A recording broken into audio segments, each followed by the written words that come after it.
No, I really found what I liked to eat when I was, by the time I was 6. I've saved a lot of experimenting since then by just continuing to.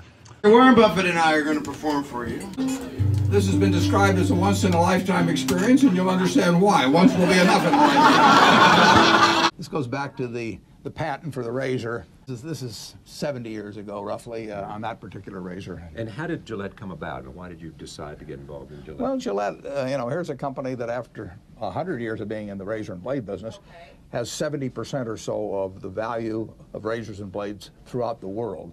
Now, when you have that kind of permanent advantage, obviously, with the consumer, it's not going to go away in a few years. And it's not going to go away in decades. I mean, this is a company that really has something. This meets the Buffett test. It meets the test. It meets the durable competitive advantage. Yeah. Well, when I sleep at night, I know that hair is growing on the faces of billions of men around the world, and that hair is growing on twice as many legs of women around the world. But I don't think too much about the women's legs. I wouldn't get to sleep.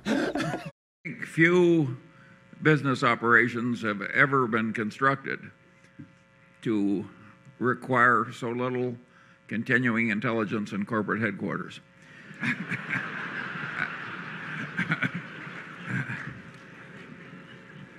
An idiot who was willing just to sit here would have a very good record long after the present incumbents were dead. What's in your wallet right now? I'd say about probably $400 or $500. 20s or 50s or hundreds? Well, I've got a few hundred. I want to see. Let's see. You want to see? Okay, yes, sure. I do. Yeah, well, most women do. You're not unusual. Oh. Whoa! You get 2 free ones for that. Oh, wow. Oh, I like that. I like that. Thank you. Much better than the way I did it, I might add.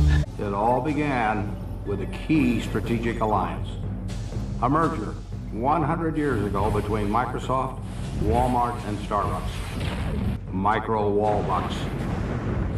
However, an elite rebel force of investment bankers created me, a biogenic being who can travel back in time and stop the strategic alliance from ever taking place.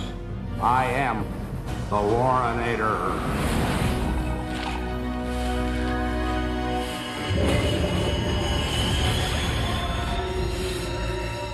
What is your next goal in life now that you're the richest man in the country? That's easy. It's to be the oldest man in the country. If you buy an ounce of gold today and you hold it 100 years, you can go to it every day and you can coo to it and you can caress it and you can fondle it, and 100 years from now you'll have 1 ounce of gold and it won't have done anything for you in between. Making money did not motivate him. He had all the money he needed. And I remember one time I was standing with him by the elevator. We were going down to eat at the cafeteria in the bottom of the Shannon building. He said, Warren, he said, don't worry too much about making money. It won't change the way you live. He says, it'll change the way your wife lives. But he said, our wives live differently. But he says, look, you and I are wearing the same clothes. We're going to eat in the same cafeteria, so relax.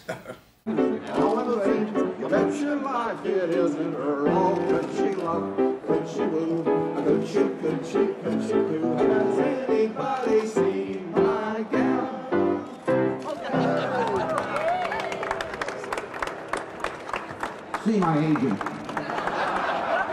People talk about the aging management at Berkshire, and I always assume they're talking about Charlie when they say that.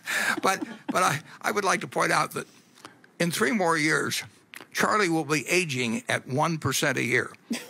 And he is no one is aging less than Charlie. If you could take some of these new companies with 25-year-olds, they're aging at 4% a year. So we will have the slowest aging percentage-wise by far that any corporate, any American company has. Quality for an investment manager. It's a temperamental quality, not an intellectual quality. You don't need tons of IQ in this business. I mean, you have to have enough IQ to get from here to downtown Omaha. Competency is a relative concept, and what a lot of us need, including the one speaking, is what I needed to get ahead was to compete against idiots, and luckily there's a large supply. And it was Mario Cuomo that said, you know, you campaign in poetry and you govern in prose. and if you think about it, the whole act of campaigning is raising people's expectations, and then once you get in, you have to bring them down.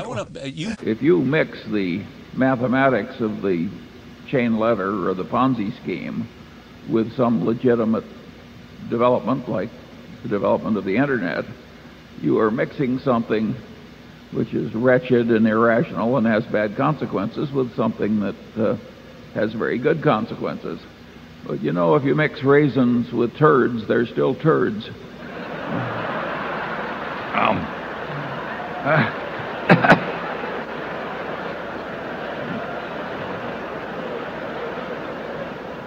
That's why they have me write the annual report.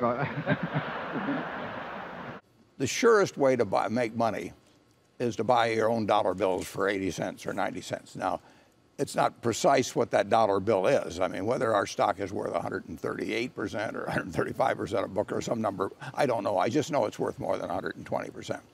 But, you know, if somebody walks in here, I don't have to know whether they weigh 300 pounds or 350 pounds to know that they're fat, you know. So, I mean, you don't have to be precise on these numbers. That she couldn't understand why people got into envy, jealousy, because it was the only one of the sins that you could never possibly have any fun at.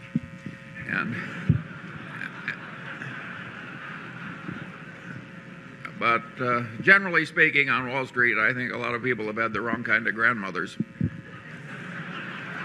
I would rather throw a viper down my shirt front than hire a compensation consultant. Talk for a moment about your skills. We can do that in a moment. You think one moment's enough? Yeah, well, I'll stretch it out. They hadn't really faced it. It's a little like facing your own mortality to some extent, making that plan. And that's tough for people sometimes. And they do tend to postpone the decision. So I tell these people I call, you know, the last will is what counts. But I tell them, you know, if I'm talking to some 70-year-old, do you really think your decision-making ability is going to be better when you're 95 with some blonde on your lap or now? So let's get on board, fellas. You know. You want to develop a good character and good mental habits, and you want to learn from your mistakes, every single one, as you go along. And of course, you particularly want to avoid evil or seriously irrational people, particularly if they are attractive members of the opposite sex. That can Charlie knows more about this. The expert. Charlie and I have a code word we use when we see some guy that we really think is a jerk. Yeah. We will say to him, "Boy, you think like a CPA." And the guy kind of gets all pumped up, and of course our code word is crooked, psychotic, and you could fill in the last. Can I fill in the A? Can I fill in the A? I'm still No, don't. Our situation in looking for this help reminds me of an apocryphal tale about Mozart. And a young man of 25 or so once asked to see Mozart, and he said, "I'm thinking of starting to write symphonies, and I'd like to get your advice." And Mozart said, "Well, you're too young to write symphonies." And the guy says, "But you were writing them when you were 10 years old." And Mozart says, "Yes," he says, "but I wasn't asking anybody else for advice how to do it." And so if you remind yourself of young Mozart, why, you're the man for us. You have said that you've missed out on some of those, like you should have bought Amazon a long time ago, you should have bought Google/Alphabet a long time ago. Could this be one of those scenarios? Oh, it always can be. Yeah. I mean, there were a paradise at the Desert Inn one time, many years ago. That no, they had them in a little case. They came up 32 times in a row. You know, well, that's what, 1,000 times a million times a billion times. You know, 4 billion to 1, a little over. So you can go around making dumb bets and win. You know. It's not something you want to take as a lifetime policy, though. I mean, I don't worry about.